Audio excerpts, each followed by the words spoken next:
예, 오늘 본문 우리 고린도전서 14장 우리 26절부터 우리 40절 말씀을 중심으로 은사의 공공성이라는 제목으로 우리 함께 은혜를 나누기를 원합니다. 은사의 공공성. 즉 은사가 우리 공적인 모임 때 어떻게 사용되어져야 할까요? 하는 제목으로 함께 은혜를 나누기를 원합니다.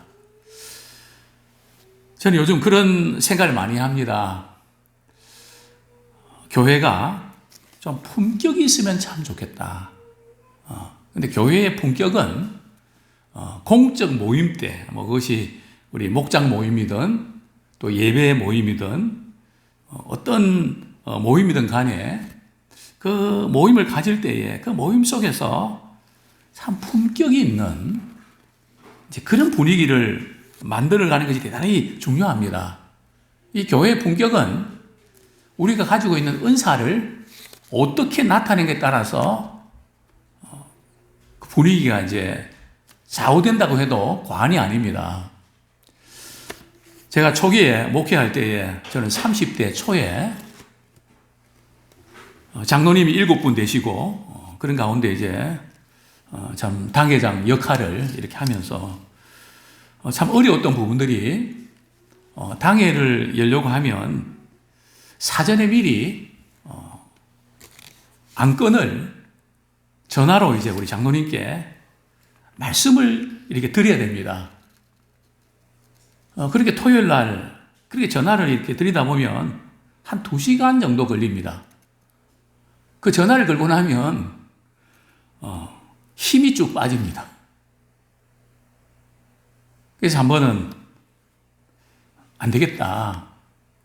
장로님, 제가 말씀 연구하는데 전념해야 되는데 토요일 날 내일 있을 안건에 대해서 나누는 거 그게 시간도 많이 걸리고 이제 제가 전화를 안 드릴 테니까 그렇다고 해서 우리 장로님들 좀 무시하고 뭐 그런 건 아니고 저를 도와주는 셈치고 참 그런 의견 낼 때에 서로 잘 이렇게 의견을 말씀해 주시면 좋겠습니다.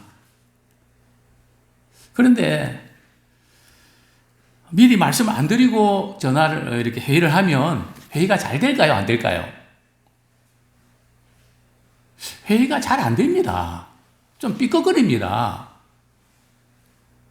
이전에 장로님 이런 건 어떻게 하면 좋겠어요? 물어보고 이렇게 하면 쉽게 이렇게 통과가 되는데 미리 전화를 안 하면 내가 그렇게 설득을 해도 그러면서 이제 다른 분들은 아는데 왜 나만 모르냐고. 우리 교회에서 시험들이 이 중 하나가 다른 사람 아는데 왜 나만 모르냐고. 이런 부분입니다. 그래서 그게 자기가 무시당했다고 생각되어서 시험 드는 겁니다. 그런데 제가 그렇게 질문하죠. 가정에서 부부에게 일어난 일들 다 압니까? 모르는 게 훨씬 많거든요. 딴 사람한테 수서 듣고 그랬냐고 확인할 때도 저도 한두 번이 아닙니다. 꼭 그렇게 아는 게 중요하냐? 그것 때문에 어떤 경우들은 그냥 굉장히 어려운 일들을 많이 겪었습니다. 목사님, 우리 전도사님이 그 수련의 장소 알아보는데 나한테 알려주지 않고 결정하고 주보까지 나갔는데 전도사님이 그만두시든지 제가 그만두시든지 그만두셔야 되겠다고. 장로님, 사정이 있어서 그런 겁니다. 전화를 안 받는 상황이 생겨서 그런 거고 무시하는 거 아닙니다. 사실 교회 일은 나한테는 말 안 했냐, 누구한테 말했냐, 그게 중요한 게 아니고 내가 어떻게 하면 이 일에 도움이 될까? 거기에 초점을 맞춰야 됩니다. 모르면 어떻습니까? 이렇게 하다가 식사하면서 이야기할 수도 있고 그러면 다른 건 모를 수도 있고 그런 거 아닙니까? 중요한 것은 내가 이런 상황에서 어떻게 도움이 될 수 있을까? 또 그 다음에 오늘 본문에 보면 여자는 잠잠해라. 좀 남편한테 가서 부부가 같이 신앙생활 할 때는 그 좀 물어보고 돌아가는 게 뭔지 물어보고 그렇게 해야 된다. 고린도 교회 아마 여자들이 이렇게 좀 이런 문제가 조금 있었던 모양입니다. 그래서 여자가 조용히 해라. 이런 참 의미는 뭘까요? 또 우리가 회의를 하다 보면 예배를 잘 참석하고 이런 분들은 교회 돌아가는 걸 잘 알거든요. 꼭 교회가 돌아가지 못하는 분들이 꼭 의견을 발표하면 그 돌아가는 걸 모르니까 시험 들기도 하고 또 마음이 하나가 되지 않습니다. 그래서 어떤 교회는 주일 예배, 공예배 이렇게 빠지면 분들은 재직회 때 바른 걸 안 줍니다. 그것도 좀 심하기는 심한데 의도는 알 것 같습니다. 왜냐하면 교회 돌아가는 것도 모르면서, 왜냐하면 교회가 이 맥이 있거든요.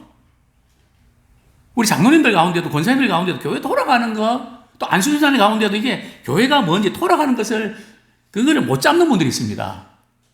이게 어떻게 보면 쉬운 거 같아도 어렵거든요. 쭉 교회도 흘러오는 게 있거든요.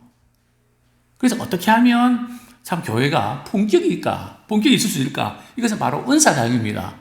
고린도서 12장부터 14장까지는 방언과 예언의 은사를 주로 집중적으로 다루고 있는데, 오늘은 우리 고린도서 14장 방언과 예언의 은사의 결론 부분에 해당합니다. 바울은 예배를 드릴 때에, 공예배 때 방언과 예언의 은사를 어떻게 사용해야 되는지 지침을 제공하고 있습니다. 자, 공적인 예배를 드릴 때에, 모임을 가질 때 아주 중요한 몇 가지 원리가 있습니다. 자신의 은사에 따라서 우리가 공적인 모임을 섬게 됩니다. 예를 들면 예배 순서 맡을 때 기도 순서 맡은 분들, 찬양 순서 맡은 분들, 헌금 순서 맡은 분들,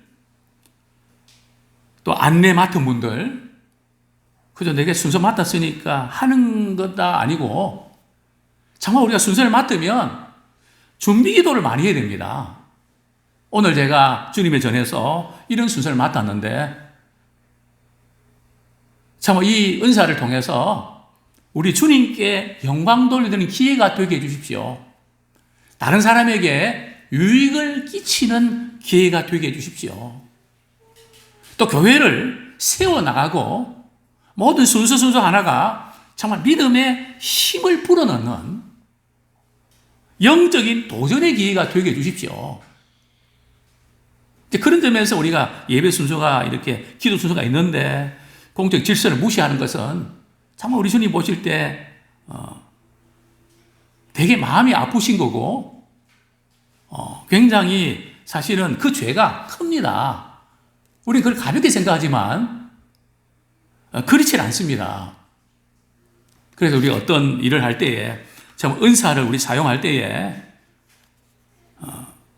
덕을 끼치는 것, 사랑으로 하는 것, 또 교회를 또 세워나가는 것, 그런 점에서 우리는 사실 최선을 다해서 최고의 어떤 준비로 우리 그 일을 감당하기를 원합니다. 방언과 예언의 은사, 사실 고린도 교회에 참 은사의 부작용이 일어났습니다. 그래서 어떤 교회는 은사가 굉장히 뜨겁게 일어나다가 좀 은사로 인해서 문제를 일으키면 차갑게 식어져 버리거든요. 근데 분명한 것은 뭐가 무서워서 장을 못 담그는 그런 일이 있으면 안 되죠.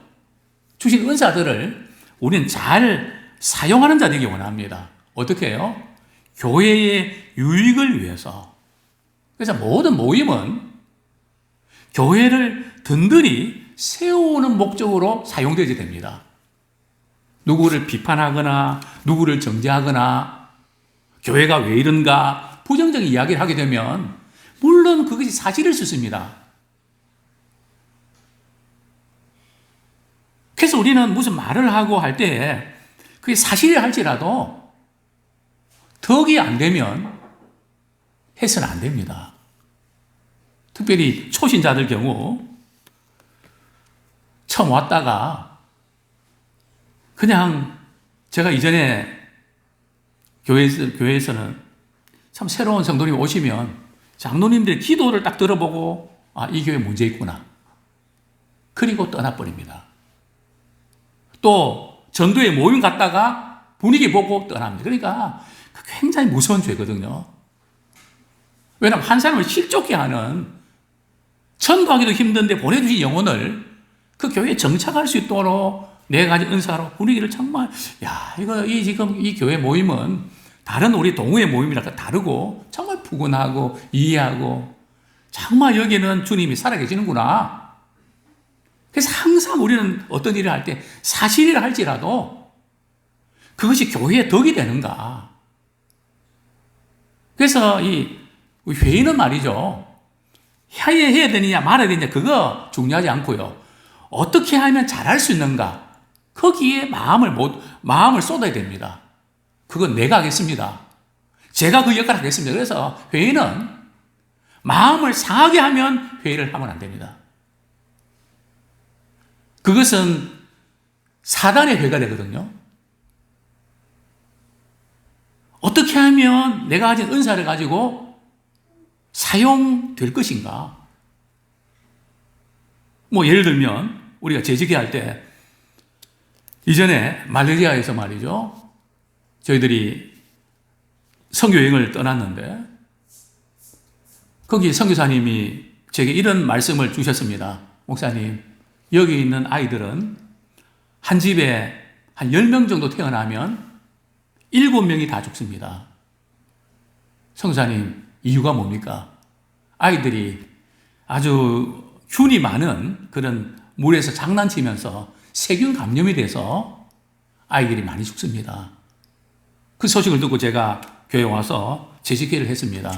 지금 이런 일이 있는데 이것을 위해서 미끄럼틀, 이런 아이들 놀이기구 그런 어떤 부분들, 그래서 이 아이들이 그저 물에서 이렇게 놀지 않고 그냥 이 미끄럼틀에서 놀 수 있도록 해주면 훨씬 더 이 아이들이 건강해질 것 같습니다. 그랬더니 어떤 분이 그거 제가 몇백만 원 제가 하겠습니다. 돈 있는 분은 돈으로, 시간 있는 분은 시간으로. 그래서 할 것인가 말 것인가 그거 하다가 마음 상해버리거든요. 나 반대입니다 이러면 벌써 마음 상하거든요. 그래서 우리가 주님의 일은 각자 주신 은사를 가지고 어떻게 하면 그 일을 정말 주님의 일을 성공시킬 것인가, 그런 회의를 해야 됩니다. 그게 안 되고 서로 마음 상하려고 그러면 회의를 안 하고 하는 것이 어떤 점에서 유익합니다. 그래서 성경은 저들의 모임이 유익이 못 되고 오히려 해로움이라 그러면서 그들은 또 요한계시록 보면 그들은 사단의 회다. 그러니까 우리가 회의하고 이럴 때 기도 많이 하셔야 됩니다. 내 말이 정말 주님이 기뻐하시는 그 성령의 인도하신 말에서 내가 말하냐, 아니면 아무 생각 없이 툭툭 내뱉냐. 특별히 우리 목회자와 우리 직분자들은 정말 교회 덕을 세우는 그런 일에 우리가 쓰임받기 원합니다. 정말 이 다른 사람을 돕는데, 오늘 본문에 보면 26절에 보면 너희가 모일 때에 각각 찬송시도 있으며, 참 찬송을 이렇게 드리는 분도 있고, 또 말씀을 가르치는 분도 있고, 또 계시도 있으며, 방언도 있고, 또 통역함도 있고. 그러나 이 모든 것을 무엇을 위해서 하라고요? 덕을 세우기 위해서 하라. 덕이 뭡니까? 나보다 남을 먼저 생각하는 것. 내 개인보다 교회 전체를 생각하는 것. 늘 제가 그런 말씀 드렸습니다. 내가 살면 교회가 죽고, 내가 죽으면 교회가 산다. 정말 이렇게 내가 말하는 것이 내 의를 내세우는 거냐, 아니면 정말 이 주님 몸된 교회를 사랑하고 섬기는, 그래서 하는 것인가. 항상 우리가 기도하면서 또 점검을 우리가 할 수 있기를 원합니다. 그래서 은사의 공공성은 자신을 나타내지 않고 교회의 유익을 위하는데 은사를 사용하는 것을 말합니다. 자, 먼저 우리 방언에 대해서, 방언도 질서가 필요하고 통제가 필요한데요. 우리 27절, 28절에 보면 이런 내용입니다. 누가 방언을 이렇게 말하는 사람이 있다면 제한을 둡니다. 몇 사람요? 2사람이나 많아야 3사람. 방언으로 말하겠다고 하는데 그걸 다 이렇게 두면 안 된단 말이죠. 물론 여기서 방언은 공적인 예배 시간에 교회 유익을 위해서 하는 겁니다. 자, 그러려면 반드시 방언하는 사람에서 뭐가 있어야 됩니까? 통역하는 분이 반드시 있어야 됩니다. 만약에 통역하는 분이 없다면 어떻게 될까요? 28절에 보면 만약 통역한 자가 없으면 교회에서는 잠잠하고 자기와 하나님께 말할 것이요. 그렇죠? 개인적으로 하나님께 기도하는데 방언을 사용해야지. 통역도 없는데 막 못 알아듣는 말을 이렇게 공적인 곳에서 하면 안 된다는 거죠. 자, 그 다음에 이제 예언의 은사입니다. 우리 29절 예언도 우리가 질서가 필요하고 통제가 필요한데요. 29절부터 31절까지 우리 같이 한번 읽겠습니다. 시작. 예언하는 자는 둘이나 셋이나 말하고 다른 이들은 분별할 것이요. 만일 곁에 앉아있는 다른 이에게 계시가 있으면 먼저 하던 자는 잠잠할지니라. 너희는 다 모든 사람으로 배우게 하고 모든 사람으로 권면을 받게 하기 위하여 하나씩 하나씩 예언할 수 있느니라. 자, 예언하는 사람도 몇 명요? 2이나 3명. 이렇게 제한을 합니다. 예언한다고 다 그냥 예언하라고 그렇게 하는 게 아니고요. 항상 이 교회는 질서가 있고 또 적당하게 해야지. 이게 혼란하고 그냥 무질서하고 그냥 예언 받았다고 말이죠. 막 그냥 이야기하는. 근데 여기서 조금 우리가 정리하고 넘어야 될 부분들은 계시. 자, 지금 시대에 계시가 있나요? 나 계시 받았다. 이 말이 맞습니까? 틀립니까? 여기서 틀립니다. 우리가 말하는 계시는 말이죠. 신구약 66권이 완성되면서 그 계시는 끝났습니다.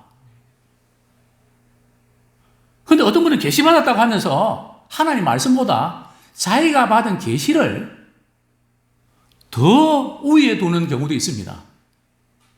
은사는 말이죠.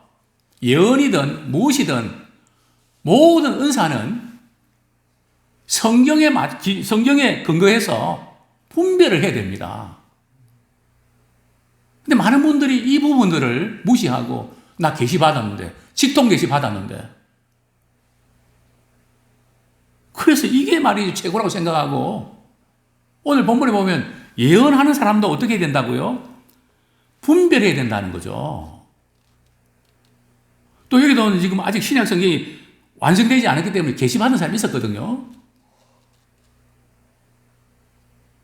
그런 사람도 제재를 받아야 된다는 거죠. 그렇지 않고 나 지금 이런 예언 받았는데, 나 이런 계시 받았는데, 막 그렇게 막 노출시키면 말이죠. 문제가 일어납니다. 대개 이제 교회가 문제가 일어나는 경우들이 꿈 받고 꿈과 환상 봤다는 사람들, 계시 받았다는 사람들,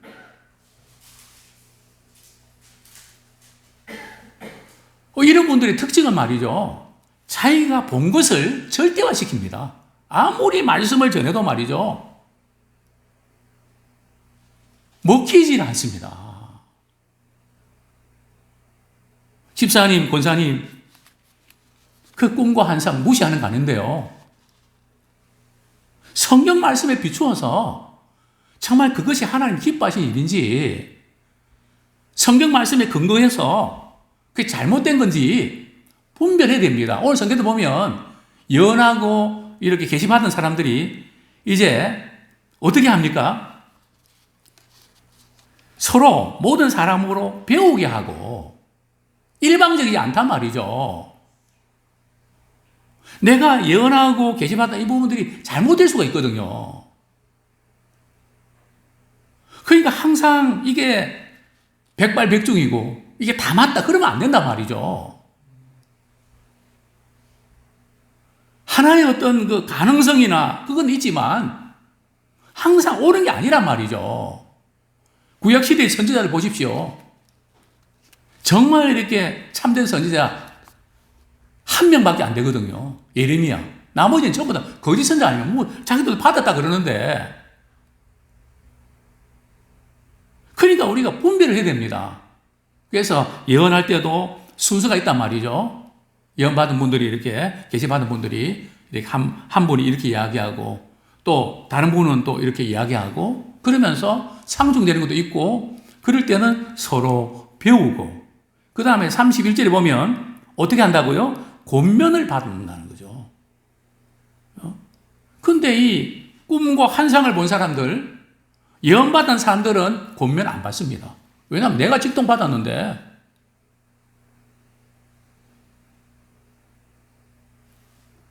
어떤 분은 그러더라고요. 하나님께서 우리 딸 이혼하라고 했다고.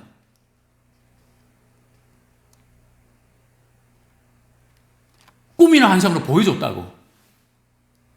맞습니까? 물론 정말 이렇게 같이 살기 어려워서 이혼해야 되는 그런 안타까운 그런 상황들이 많이 있습니다.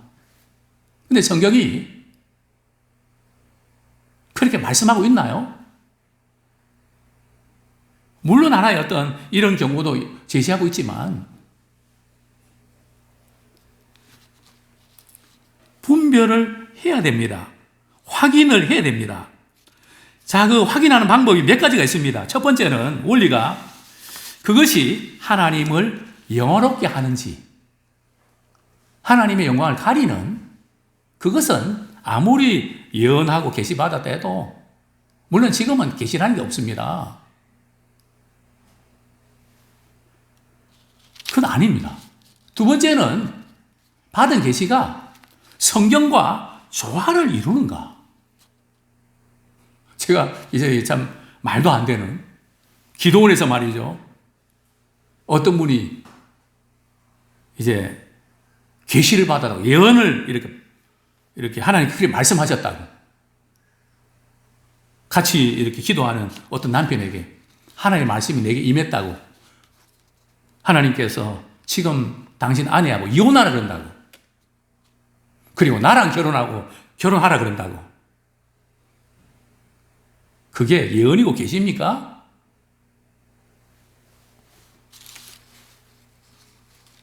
우리는 분별해야 됩니다. 예언과 계시는 비판할 줄 알아야 되고 권면도 받아야 되고, 그래서 과연 정말 하나님이 그렇게 기뻐하시는 것인지 분별할 줄 알아야 됩니다. 제재를 받아야 된다는 거죠. 자, 32절 같이 읽겠습니다. 시작. 예언하는 자들의 영은 예언하는 자들에게 제재를 받나니. 그죠? 예언하는 자들의 영은 예언하는 자들의 제재를 받아야 된단 말이죠. 근데 받나요? 그래서 모든 은사는 우리가 알면 얼마나 알겠습니까? 작은 부분 우리가 알고 혹시 잘못됐나, 또 교회에 덕을 끼치는가. 어떤 분은 꿈과 환상을, 교회에 대한 환상을 보고 그것을 이야기합니다. 하나님 꿈과 환상을 보여주실 수 있습니다. 그런데 그것은 교회에 유익하게 되기 위해서 주신 것이지, 그게 보여주신 사람이 교회에 그런 일이 생기지 않도록 미리 역할을 감당하는 뜻입니다. 근데 그거를 말이죠, 그렇게 받아들이지 않는단 말이에요. 그러니까 교회에 문제가 일어나죠. 이전도 말씀드렸습니다. 어떤 목사님이, 부목사님이 다방을 안 가더라고요. 왜 다방을 안 가냐 했더만 어떤 권사님이 꿈에 한번 사모님 말고 다른 성도하고 이렇게 막 교제하고 이런 걸 보여주셨다고. 목사님은 그런 일이 없는데 겁이 나서 다발을 못 가겠다. 보여주셨다 할지라도 그게 자신이 생각해서 나온 꿈인지 어떻게 합니까?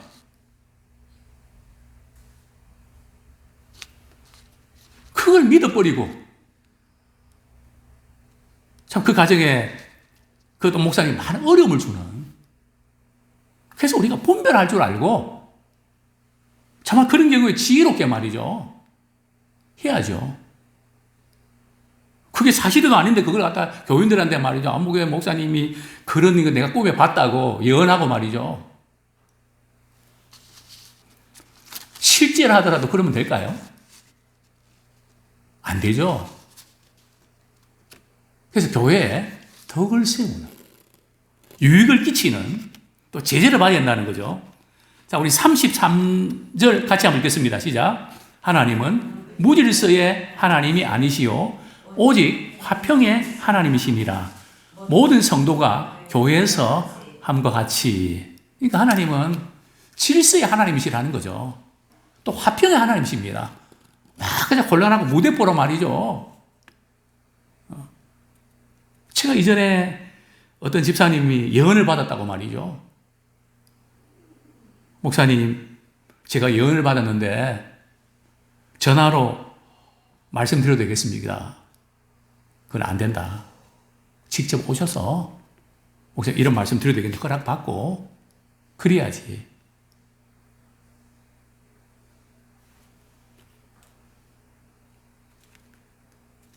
지금 목사님이 전화 안 받으시면 하나님이 벌을 주신대요. 시끄럽다고 전화 끊으라고.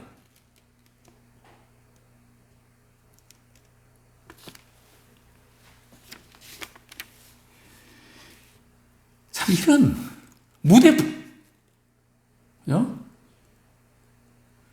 오늘 보면 사실은 모든 것을 품위 있게 안고 질서 있게 해라. 우리 하나님 그런 건 아니시잖아요. 뭐 예의도 없고 말이죠. 뭐 그냥 무대포 한마디로. 자, 그 다음에 이제 우리 34절부터 36절까지 이 말씀은 여자는 교회에서 잠잠하라. 자, 이 말씀. 그러면 여자는 교회에서 입 딱 다물고 가만히 있으라는 뜻일까요? 여자들은 예배 시간에 순서 맡아서 기도하면 안 되나요? 여자들은 또 하나님께서 예언의 은사를 주실 때 예언하면 안 되나요? 어떻습니까? 성경은 뭐라고 말씀하고 있습니까? 우리 고린도서 11장 5절 말씀 한번 읽겠습니다. 11장 5절 시작. 무릇 여자로서 머리에 쓴 것을 벗고 기도나 예언을 하는 자는 그 머리를 욕되게 하는 것이니 이는 머리를 민 것과 다름이 없으니라. 그 여자들도 말이죠, 머리에 면사포를 쓰고 기도와 예언을 했습니다.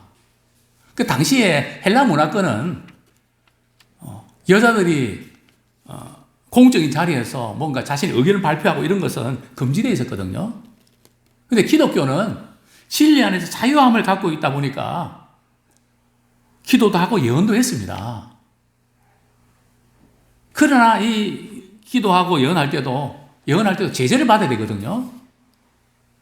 근데 그렇지 않고 막 그냥 자기 그 받은 것이 신령하고 이게 옳다고 생각하고 주장하는, 그런 것은 하면 안 된다는 거죠. 기도나 예언의 은사 자체를 부정하는 게 아니고요. 또한 남편의 권위를 주셨는데 어떤 것을 주도하고 주장하는, 교회 질서를 위해서는 그저 자신의 생각에 이런 부분 나눌 수 있지만 너무 그 부분이 강하면 안 된다는 거죠.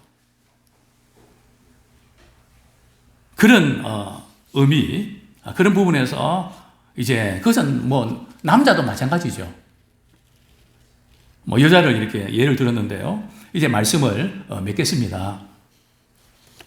모든 것을 품있고 질서 있게 하라. 아무쪼록 우리가 은사를 잘 사용해서 정말 품격 있는 교회로 세워져가는 우리 모두가 되기를 축원합니다.